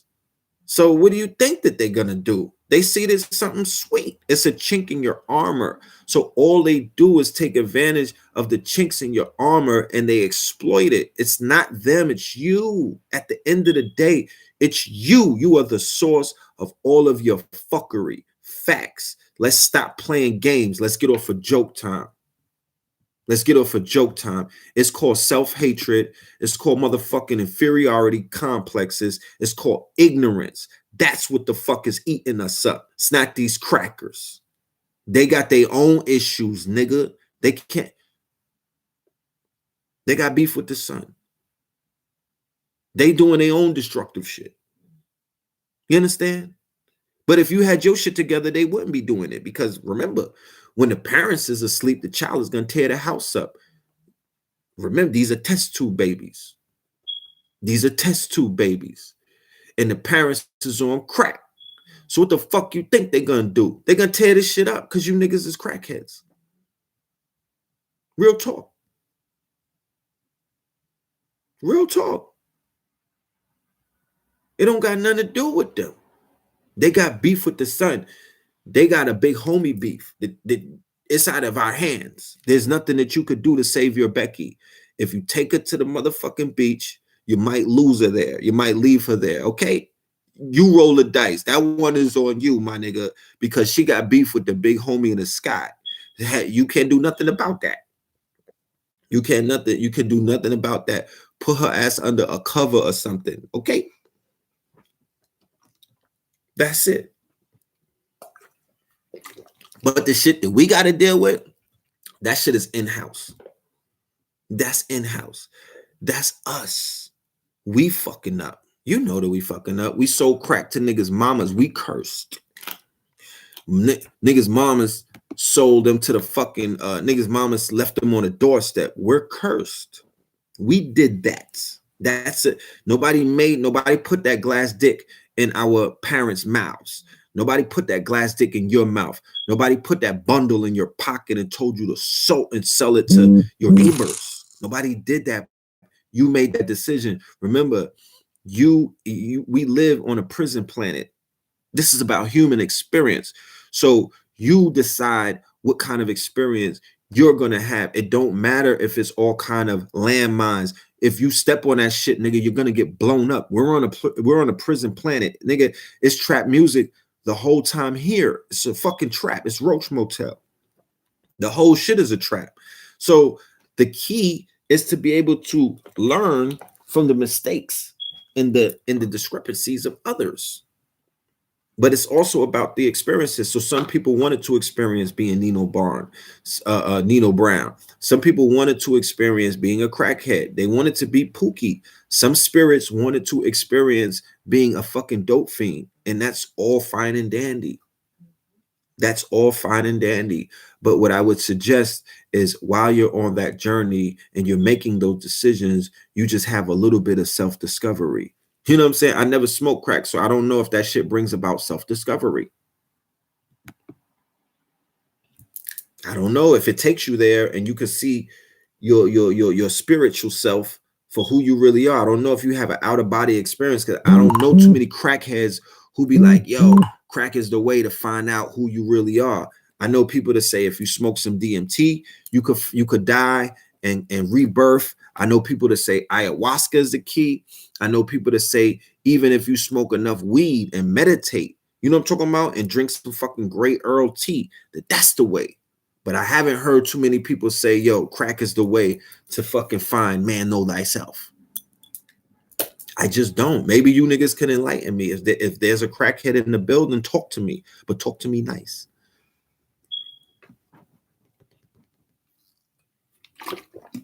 Because, yo, the shit be killing me. Like, I be watching. There's a show on Showtime. My father showed it to me over the weekend. I forgot the name of it. It's about the people who went on tour, like tour stories. Mike Judge, a white boy. It's like animated mixed with like real life shit. They have Funkadelic Parliament. They have James, right? They have Bootsy Collins. Every single story is the same. Even when you go to Where Are They Now and Unsung, it's all dealing with freebase and then crack cocaine. Either cocaine is a hell of a drug, niggas started with the coke, and then they got on the crack and it collapsed their careers. How is it that everybody has the same story? So if I'm crack free and I'm watching shit like that, like I'm like, I got an afro, I'm in the 70s and all, no, I'm in the 80s, I got the Jerry curl dripping, but I know that Rick James got taken down by crack and freebasing, and fucking Richard Pryor got lit on fire by freebasing and Parliament. What the fuck would make me want to do some shit like that? All of the giants fell fucking with that little rock. That's David and Goliath. All of the giants, if they not strong enough to shake the white girl, what make you think that you can? What make you think that you can? I don't get it. And it's a recurring horror story. It is a recurring nightmare. All of these talented, great individuals who have more money than me, you, and everybody on this fucking stream could combine, and they smoked it all up. There's always a white bitch, white cocaine. It's always in the equation. It's always a Becky and some fucking crack, bro, or some cocaine. And we still haven't learned our lesson. Still haven't learned our lesson. It be wild. It's bewildering. It's not that much stress in the world, my nigga. You know what I'm saying? Jerk off or something. You know what I'm talking about? If you stressed out, go and watch you some porn. You know what I mean? Break the no nut challenge. November's over almost. You need to your nuts because it's no nut. November is almost over. Like, you don't gotta smoke crack. You don't gotta smoke crack. You feel me? What the fuck? You don't gotta smoke crack. So I don't know, man. I have no idea. But like I said, we do it to ourselves. We do it to ourselves. Nobody put that motherfucking coke in your nose. Nobody put that glass dick in your mouth. You knew the ramifications of that. Nobody put that needle in your arm. You knew the heroin. You knew you couldn't shake the motherfucking King Heron. You knew you couldn't shake King Heron. What made you think that you were stronger than not Mr. T, but what made you think that you were stronger than the strongest nigga who King Heron took down? Talk to me. I be wondering. You going through stress, so you go and pick up some shit that's gonna make you more stressed out. It's just dumb, yo. It's just ignorant. It's the fucking hypocrisy of Negroes. You know what I'm talking about? It's just the hypocrisy of Negroes. Shout out to Rizza Islam with them facts. It's just the hypocrisy of the fucking reptilian Negro brain. How could you? Because people use the excuse, oh, I lost my job, or my lady was putting me through some things, so I was stressed out. So I decided to pick up the crack pipe. Like, do you see the retardation in that decision that you make? So going back to what I was saying before, it's the decisions that we make in our ignorant state that has put us in a place that we are as a collective. It is the decisions that we make. We cannot necessarily look outside of ourselves. We are surrounded by poison. We are surrounded by cobras and snakes. You cannot get bit by the snake and say, oh, there's snakes out there. Negro, you already knew that. You already knew that. Westernized Western society and Western culture is those proverbial vipers and those snakes. You have to be able to jump around that. You have to be able to dodge that. Don't pick up the bottle. The bottle will not get you out of the situations. Gil Scott told you, stop living in the bottle. Stop living in a fucking needle, and please stop living in a glass dick. And for those of us amongst us who think that you can serve your people these things to help alleviate their pain, you are only putting yourself in more spiritual karma. Henceforth, why I said earlier, name me 10 niggas that y'all grew up with that's still getting it. I'll wait. Okay. It just doesn't work like that, because it's not the feds that are coming to get them. It's not the DEA that's sweeping up the block. Those people are only pawns that are being utilized by karmatic forces. Those karmatic forces is cleaning niggas up. That's karma. You're not going to dodge that. You can't dance around that. You know what I'm talking about? And the sins of the father rolls off of your jerry curl and smacks your kid in the head.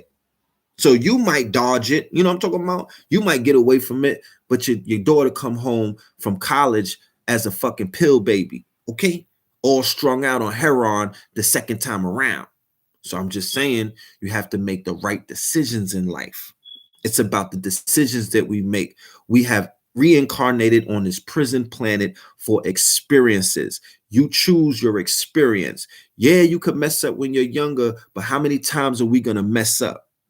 How many times, how many chances, how many lives does your feline ass have? You niggas are not Sekhmet running around like you got 9 lives. You don't have 9 lives. As we can see, our neighborhoods have been decimated. Our neighborhoods, our living situations are being decimated. Our people are refugees. You call it gentrification. I call it the Fugees. Niggas is refugees. They on the run and they're not eating. So there's something called reverse migration taking place, right? They're pushing our people out of their living, out of the states where they were born, and they pushing them. There's a reverse migration back down south. So people from the big city are going back down south. They don't know how to get money down south. What are they going to work at? Piggly Wigglies? Huh? What are they going to work at? Winn-Dixie? So what do? They take criminality or criminology, because all they've been listening to is mixtapes and the shit that Ebro was programming it. Like I said, Ebro is a program director. He's not a DJ and he's not a personality. He decides the poison to feed you. He's been doing this shit for damn near 10 years. Clear Channel and all of these people, they are all working hand in hand in tandem. I promise you, when it's all said and done, and you look at the financial statements, we should get his IRS statements. We should get his tax records. I promise you, he's investing in the jails. Ebro and them, they're investing stocks in big pharma, big prison, in all of these places. So you got reverse migration going on. Niggas is getting chased down south, but they slave catching them down south, meaning that they know that they don't have any way how to get money. You don't think the KKK down there knows that? So they're slave catching them, because when you get locked up, you become a slave. You know how many people I know from New York that's trapped in the system all up and down in the south? These niggas is on the they on the chain gang. They all up on the chain gang. It's a wicked cycle. It's a wicked cycle. Shout out to Pop Darby. Shout out to the shifters. It's a wicked cycle, and we have to shake this cycle, because this cycle is eating our people alive, and we're sitting back watching it, and we're not assessing the fact they're taking too many good people from us. And it's based off of the decisions that our people are making, because they're surrounded by the music. The music is encouraging them to make bad choices. The movies that we're watching, the TV shows and the sitcoms are encouraging us. The Ratchet Mondays are encouraging us. Okay, it's subliminal suggestion. It's not even subliminal anymore. It's in your face. So people are making bad choices, and as a result of those bad choices, it's already traps that are already set. Remember, the European who came into the Americas was known as what? A trapper. They were known as trappers. They were trapping felts. They were trapping furs. They were trapping all of these. These are trappers. Them niggas been trapping ever since. So all they do is lay traps. So the genre of trap music is financed by who? Who bankrolled trap music? Was it not the billionaire Europeans who are also day trading niggas? Stocks. They are trappers. So they've been trapping niggas ever since. And the new trapping is to trap you niggas in a system, and they're going to day trade you on a stock market. I could show you the stock when niggas is on the market. You know what I'm talking about? And when they kill you, or when you get shot down, or when you get clapped down by one of your brothers, they still know how to make money off of you. It's still called day trading. Maybe it's a night trading. So they just trading our people all day. They trapping us. We got to get out of that. We got to get out of that. I got to bring Pop Darby in. You know what I'm talking about? We got to get out of that. We got to make better decisions. We have to learn to listen to those amongst us who are bringing solutions. We have to learn to listen to those who are coming with answers, like Pop Darby with Unity is Wealth. Shout out to the God. What to do? Look, I got on because I've been doing some new studies this week, so I'm going into the body and how like social engineering affect the people. Yes. So when you talk about that, I'm like, oh, all right. So we got this shit. Well, everybody know we got neurons in our body, but we got sensory neurons and motor neurons. When they come together, I put it like this. You know how everybody say monkey see, monkey do? Facts. That was the experiment they did because they said when they put a camera on the monkeys, the cells popped out of their head the same way when they did something. Like if they heard somebody clapping their hands, the same cells popped out as if they was actually clapping their hands. So the things that they saw and they heard made them want your brain. It stimulated their brain as if they was actually doing it, and then they actually did it. So say for instance, when you sitting at a table, like you had a job application, you had a job interview or whatever, and somebody reached for some candy and grabbed it. It's gonna put your brain on notice because you fuck around from the back door and grab it too. So they playing with our mirror neurons because whatever we see, we emulate. That's like, right. Because we have to. Say for instance, like when a baby born, they don't really know how to smile yet, but when they see somebody smile, it makes it easier for their muscles to mold into their form. So now everybody's they putting purposely, trap rappers, mumble rappers, stupid looking ass rappers up into the category of where they get money because people praise the money. They think the money is the success. That's right. So if they can make idiots look, if they can make the masses idolize idiots because they have money, then they can make the masses idiots. So these motherfuckers really playing the game on us so that we can be behind it. That was started in like 1902. They started doing that when they took a bunch of shit. They were saying public schools don't need access to all of the type of information everybody else got because then it'll make people too smart and they need a mass of workers and not motherfuckers that's honoring themselves. And not entrepreneurs. They need worker bees. None of that. That's right. That was in 1902. So imagine how hard they've been working on programming people if they've been changing the school system since 1902. So everybody that been through elementary since then started getting programmed in pre-K. That's right. And Edward Bernays from the documentary Century of Self. If you did not see that, Pop, that's on YouTube. I need that. Oh my goodness. Century of Self? It's gonna blow your mind. Century of Self. It's gonna blow your mind. Sigmund Freud and Edward Bernays, who came out of the Department of Propaganda, that they turned into the Department of Public Relations after World War II because propaganda had a negative connotation. These are psychologists that were studying the carnal nature of man, meaning our lower selves, our carnal nature. When you speak to our reptilian brain, what they call the monkey brain. So they've been programming hard body ever since. Yeah, the body operates like a superhuman computer. I could make a motherfucker really believe that they, like, put it like this. If I start out young, showing my son that he can jump 10 feet in the air, by the time he get of age, he'll be jumping 10 feet in the air. Oh, of course. Because he didn't have a limit on his mind. If nobody else tell him he can't do it, he just be doing it. Look, the Russians who were the Olympic trainers, the Russians and the Asians have shown motherfuckers how that shit works. The programming of those. Remember, they had them little girls doing Olympic feats. And it was coming from, they were programming their subconscious mind like Inception. So yeah. Man, you know, it just, that's why I feel like it's important what we're doing, not only just because we get to be in front of the people, but it's on us to kind of pull everybody else up that's behind us, or at least pass out the information, and everybody that's up on it, we can create a platform and shine some light on it. Cause shit, it's too much going on, and I don't think most people even realize it's like a real war that gets you from pre-birth. You come out being shocked out of your senses immediately out the womb with the lights. With the lights. And that shit that they put on their eyes and all that. And then they take the child away from you out the room, and nobody can never tell me what they do to the child when they take him out the room. They go shoot him up right quick. They shoot him up. They dope him up. You know what I'm talking about?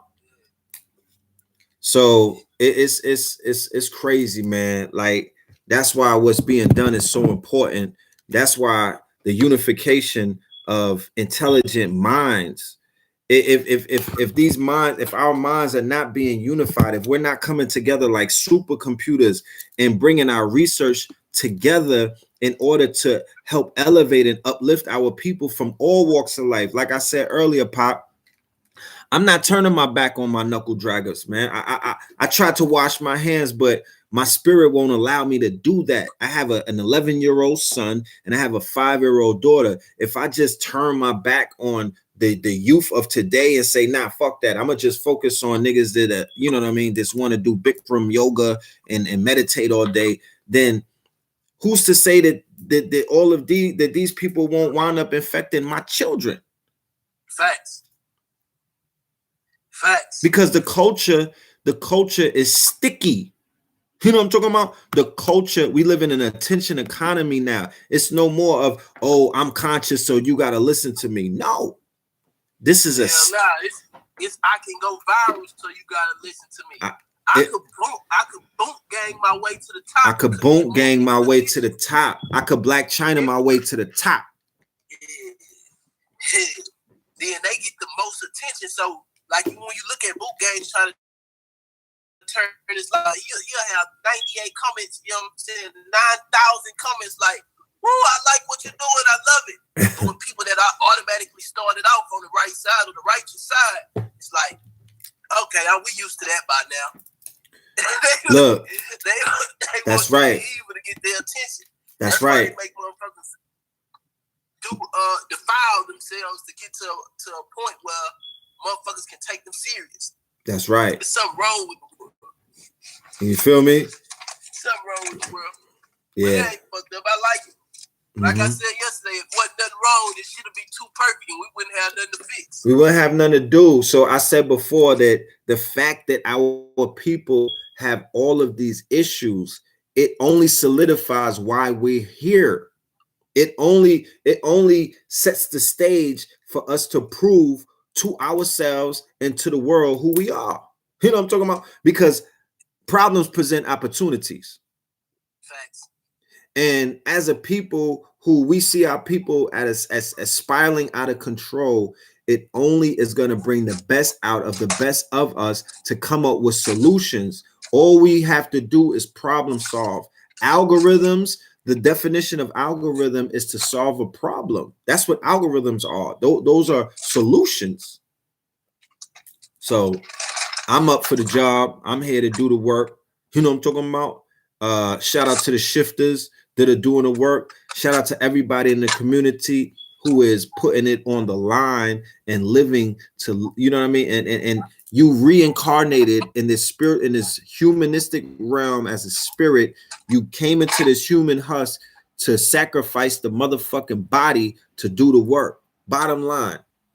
And to have a great experience while you're here doing it. It's a lot of people that realize it, but it's even more that don't realize that whatever you do while you're here ain't really about you. It's about if you were beneficial to the whole. That's right. So now motherfuckers is out here just allying up on everything for themselves, and they feel like they got everything to brag about, but they not beneficial to the whole. That's right. Doing shit that we can benefit from. That's right. You know what I'm talking about? These niggas is coming. Yeah, what's the name of the shit on Netflix? Century. No, it's not. It's on YouTube. What it's called? Century of Self. Century of Self. Yep. Century of Self. I'm finna go watch that motherfucker now. Yeah, and I'm about to sign off on this thing tonight. You know what I mean? It's been a very interesting conversation, but it's getting kind of late. You know what I'm talking about? Yeah. Yeah, for sure. All right. Hey, I got some shit I'm gonna show you too. Yo, let the people know where they can. Matter of fact, I'm finna put it in the group chat. All right, let the people know where they can find you at, Pop. Man, they can't find me on nothing but my app, Unity as well. Download the app, Unity as well. Become a member of the push. Goddamn. That's right. I'm trying to end poverty. I got to do 10 push-ups because I say trying. We gonna end poverty. I'm doing it within 10 years. So if y'all work with me, I'm gonna work with y'all. There you have support people that support me. So if you want some promotion or anything else, you gotta be a member. There you have it, y'all. You already, King. Peace. So there you have it. You know what I mean? The brothers doing good things in the community. Shout out to Pop in Houston. Shout out to everybody. Shout out to Sister Ajna. Shout out to Riza Islam. Shout out to Brother Ben X, billionaire PA out there in South Africa. I think he just moved out there. He went out there to do a lecture, and he's made so many moves out there that he's just going to be out there for about a few more months. Shout out to 19 Keys, the year of the keys. Check out kingscounty.big cartel. We have a Cyber Monday sale. You know, we got to feed y'all for Cyber Monday. So we got a sale on the whole site. Hit me up for the 20 for 20. I got 20 ebooks for $20. We have business, and we also have the occult and metaphysical books. Check us out December 1st in Newark, New Jersey at the Source of Life bookstore with Professor Griff. Check us out February 20th in Las Vegas with the real Rick Ross and Professor James Smalls from the 20th to the 23rd. I'm gonna have, we have the real Rick Ross on our radio show about 3 times already, but it's gonna be interesting to be in Las Vegas with the brother Rick Ross, because we definitely gonna build with him about this crack thing and this drug scourge and a whole bunch of other things. But you know, he's out there atoning. He's out there atoning, meaning that he's washing his hands and he's cleaning up some of the things that he recognizes that he did wrong. You feel me? And, you know, at the end of the day, what can I say? Shout out to KT, the Arts Degree, December the 13th to the 22nd, St. Croix, Virgin Islands will be in the building. Shout out to Brother Rich, December 16th in New York City at the Alhambra, the God Frequency Conference. Dr. Phil Valentine, Brother Panic, A.A. Rashid, Aline Bay, Sister Khadija, Sister Dr. Nanali Valentine, and others. B.O.B., the rapper, is going to be there, and others. Okay? So with that being said, hit up the Cash App, # Phil Moreland. Shout out to all of my administrators in the building tonight. I love y'all, love and light. And we will get back to you on Third Eye Thursdays. Be sure that you're in the building on Thursdays so we could follow up. You know what I mean? We could keep this conversation going. What up, Les Charles? Peace to you, God. Peace to King Simon. Peace to everybody. Love to all of the family. It's all love. It's all light. It's all peace. You know what I mean? Salute to everybody that's out there working on the front line. No one is more important than anyone else. This is all a collaborative effort. If you are out here putting on for the people, doing right by the people, you know what I'm talking about, and building up your legacy, you have an ally and you have a friend in your brother Red Pill. Okay? Salute to Dr. Sabi, Sister Ma'a, Mama Pill, Sasa, Usha, the whole family. Y'all legends. You are you made Black history, and I'm proud of you. And I pray that the story of Dr. Sabi's his legacy gets out the right way by the right people, and the right story is told. Okay? Because that's Black history. And I was there to witness it in the flesh. And I'm honored to be a part of that history, or just to be there. You know what I'm talking about? Just to be there. So, peace.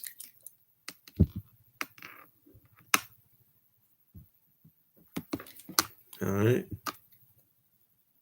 Hey.